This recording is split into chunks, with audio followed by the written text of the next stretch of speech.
America एक शुद्ध व्यापारी देश है। उसके हर काम की प्रोजेक्टेड बैलेंस शीट और फिर फाइनल बैलेंस शीट बनती है और उसी आधार पर अमेरिका की किसी देश के प्रति नीति बनती है।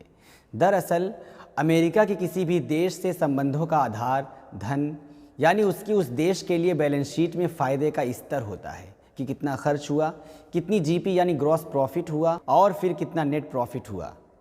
उसके पहले वो प्रोजेक्टेड बैलेंस शीट बनाता है कि कितना खर्च होगा और कितना आएगा और फिर ग्रॉस प्रॉफिट और नेट प्रॉफिट कितनी होगी। यही उसके किसी देश से ताल्लुक़ में लिए फैसलों की बुनियाद होता है। इसी धन के बल पर वो पूरी दुनिया का चौधरी बना फिरता है। पूरी दुनिया में मार काट, धमाके, हमले या गृहयुद्ध सब अमेरिका के ज़रिए ही कराए जाते हैं और ख़ुद की ज़मीन और ख़ुद के बॉर्डर पर वो शांति बनाए रखता है। आपको शायद पता न हो तो बता दूं कि अमेरिका और उसके पड़ोसी देशों कनाडा और मैक्सिको की बॉर्डर पर अमेरिका आने जाने पर कोई रोक टोक नहीं है। कोई भी आदमी सिर्फ ड्राइविंग लाइसेंस दिखाकर कनाडा से अमेरिका और अमेरिका से मैक्सिको आ जा सकता है। हालांकि कुछ वक्त पहले अब यह नियम बना है कि पासपोर्ट दिखाना ज़रूरी होगा, यानी वीज़ा फ्री एंट्री। पूरे यूरोप और ख़ुद अमेरिका और उसके पड़ोसी देशों के बॉर्डर पर कोई भी बाउंड्री या बाड़ नहीं लगी, सिर्फ एक लकीर खींच दी गई है। जहां इमारत है वहां पेंट से लाइन बना दी गई है। इन देशों में कुछ घर तो ऐसे मिलेंगे कि उनका आधा हिस्सा किसी एक देश में तो आधा किसी दूसरे देश में मिलेगा। कहने का मतलब ये है कि ये यूरोप और अमेरिकन खुद अपने देश के नागरिकों के लिए बहुत ऊंचे मापदंड वाले समाज में शांति बनाए रखते हैं और दूसरे देशों को आपस में लड़ाकर हथियार बेचते हैं। आपको एक और मिसाल बताता हूँ। अमेरिका कनाडा बॉर्डर पर मौजूद एक झरना है, नियाग्रा झरना। इसे इंग्लिश में वाटरफॉल कहते हैं। यह वाटरफॉल पूरा का पूरा नियाग्रा नदी के ही ऊपर से नीचे गिरने की वजह से बनता है। नियाग्रा वाटरफॉल को दुनिया का एक करिश्मा कहा जाता है। गजब की खूबसूरती लिए इस वाटरफॉल पर लाइटिंग, बीम और शो की वजह से रात भर जश्न का माहौल रहता है। कनाडा की साइड पर इसे हार्स शू वाटरफॉल कहते हैं, वहीं अमेरिका की साइड पर अमेरिकन वाटरफॉल कहते हैं। दोनों देश अपने अपने किनारों पर लाइटिंग और शो तथा टूरिस्टों के लिए तमाम एक्टिविटी करते हैं। कहने का मतलब कि एक झरना दोनों देशों का है, पर कभी यहाँ एक पत्थर भी नहीं चला। यहाँ तक कि सर्दियों में जब नियाग्रा वाटरफॉल बर्फ़ बन जाता है तो दोनों देशों के लोग नीचे उतरकर एक साथ आइस स्पोर्ट्स खेलते हैं। अब सोचिए कि भारतीय उपमहाद्वीप या मिडिल ईस्ट में ऐसा मुमकिन है? नहीं। क्यों? क्योंकि इसी उपमहाद्वीप से अमेरिका की बैलेंस शीट फ़ायदे की बनती है, जिससे वो हथियार बनाता है और फिर इन्हीं देशों को बेचता है। कभी आपने सुना कि अमेरिका ने फ्रांस, ब्रिटेन या जर्मनी से कोई रक्षा सौदा किया? नहीं सुना होगा। अमेरिका की फ्रांस से दूरी 7,661 किलोमीटर है। इससे अमेरिका के दोस्ताना संबंध हमेशा से हैं। क्यों? क्योंकि इसलिए कि इससे बिगाड़ करेंगे तो फ्रांस अमेरिका की बैलेंस शीट उसी पर हमला करके बिगाड़ देगा।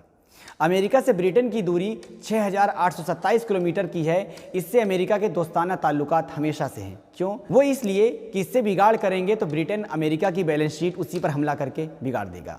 अमेरिका से जर्मनी की दूरी 7,856 किलोमीटर है। इससे अमेरिका के दोस्ताना ताल्लुकात हमेशा से हैं, इसलिए कि इससे बिगाड़ करेंगे तो जर्मनी अमेरिका की बैलेंस शीट उसी पर हमला करके बिगाड़ देगा। अमेरिका से टर्की की दूरी 10,175 किलोमीटर की है।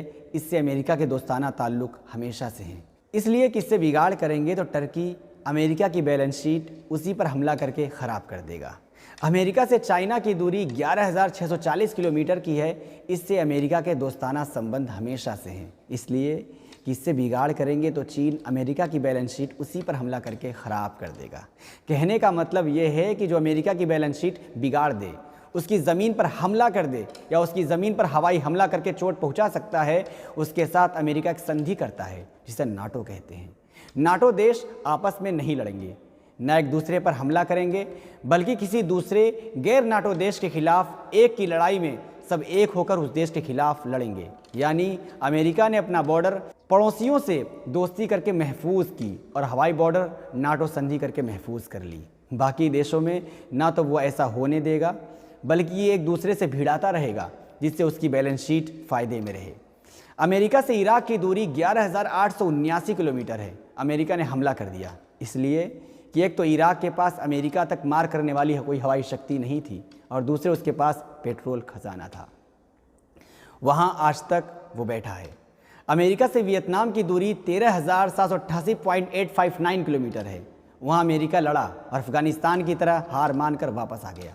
आपको क्या लगता है कि अमेरिका हार मान सकता है वियतनाम और अफ़गानिस्तान जैसे पिद्दी से देश और उसके नंगे भूखे लड़ाकों से? नहीं, क्योंकि यहाँ उसे पाने के लिए कुछ नहीं था, ना तो पेट्रोल ना हीरे की खदान। इसलिए उसकी बैलेंस शीट घाटे में जा रही थी।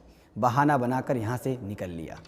और अमेरिका से भारत की दूरी 13,568.379 किलोमीटर है। भारत में उसकी बैलेंस शीट कैसे फ़ायदे में रहेगी? अटैक करके? नहीं, क्योंकि यहाँ से उसे कुछ नहीं मिलेगा सिवाय नफरती नारों के। काटे जाएंगे तो चिल्लाएंगे। तो उसको यहाँ दिख रहा है 130 करोड़ लोगों का बाजार और भारत के अंदरूनी सांप्रदायिक तनाव और पड़ोसियों से ख़राब ताल्लुक। तो हार्ले डेविडसन मोटरसाइकिल पर इंपोर्ट टैक्स घटाने को लेकर ट्रंप की प्रधानमंत्री मोदी जी को दी गई खुलेआम धमकी याद है? ऐसी ही न जाने कितनी धमकियां फ़ोन पर और गुप्त मीटिंग पर दी जाती होंगी, आप अच्छी तरह से जानते हैं। फिर भारत को हथियार बेचो, फिर भारत के दुश्मनों को बेचो, बैलेंस शीट फ़ायदे में होगी। तो इसीलिए मिडल ईस्ट हो या एशिया, सब खलफशार अमेरिका के इशारे पर होता है। चाहे चीन भारत पाक का तनाव हो या सऊदी यमन का या इराक ईरान सीरिया का, सबका मालिक एक अमेरिका, और ख़ुद बैठा है चैन से अपनी सीमा अपने पड़ोसियों के लिए खुली छोड़कर। तो खुलासा यह कि उठो लाल अब आँखें खोलो, पानी लाया हूँ मुँह धो लो। सब शांति और प्रेम मोहब्बत से रहो, नागरिक भी देश भी। जिस दिन सबकी सीमा पर अमेरिकी सीमा जैसी शांति और मोहब्बत बनी, अमेरिका बर्बाद। और हाँ, तालिबान के पास जदीद अमेरिकी हथियार कौन दिया? वाज़ेह तौर से अमेरिका। और ऊपर से तुर्रा यह कि वही तालिबान से लड़ भी रहा। सोचिए कि वो तालिबान को हथियार न देता तो लड़ाई ही कैसे होती। अब कोई ये न कहे कि चोरी से किसी ने दिया होगा। बता दें कि अमेरिकी एयरपोर्ट पर नंगा करके तलाशी ली जाती है। उठो लाल अब आँखें खोलो, पानी लाया हूँ मुँह को धो लो। देश में शांति और सौहार्द बनाए रखिए, नहीं तो अमेरिका की बैलेंस शीट फ़ायदे में चली जाएगी। NIN में बस इतना ही।